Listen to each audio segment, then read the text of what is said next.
এই গরমের মধ্যে ঘরে শুধুমাত্র কিছু টমেটো থাকলেই কিন্তু এই টমেটোর টক রান্না করে পেট ভরে তৃপ্তি করে অনেক ভাত খাওয়া হয়ে যায়। হ্যালো, আসসালামু আলাইকুম। শ্রাবণীজ ভিলেজ ফুড থেকে সকলকে স্বাগতম। সবাই কেমন আছেন? আশা করি আল্লাহর অসীম রহমতে সবাই অনেক অনেক ভালো আছেন।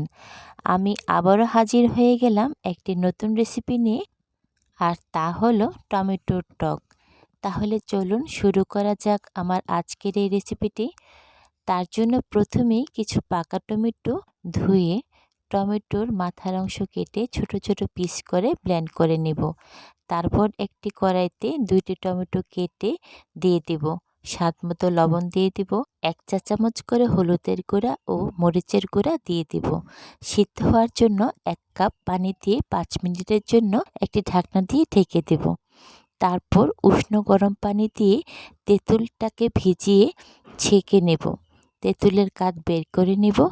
ফিরে এলাম 5 মিনিট পর। টমেটোগুলো সিদ্ধ হয়ে গেছে, আর একটু ভেঙে দেব।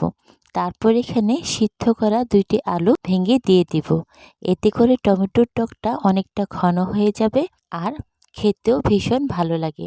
তবে আপনাদের যদি কেউ আলু দিতে না চান তাহলে নাও দিতে পারেন, এটা অপশনাল।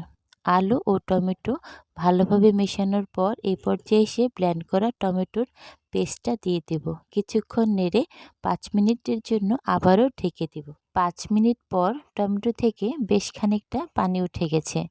তারপর এর মধ্যে তেঁতুলের কাঠটা দিয়ে দেব, আর ঝোলের জন্য 1 কাপ পানি দিয়ে দেব। এই ঝোলটাকে কতটুকু পাতলা বা ঘন খাবেন তার উপর নির্ভর করে পানি দিয়ে দিবেন। আবারও 10 মিনিটের জন্য সিদ্ধ করে নেব।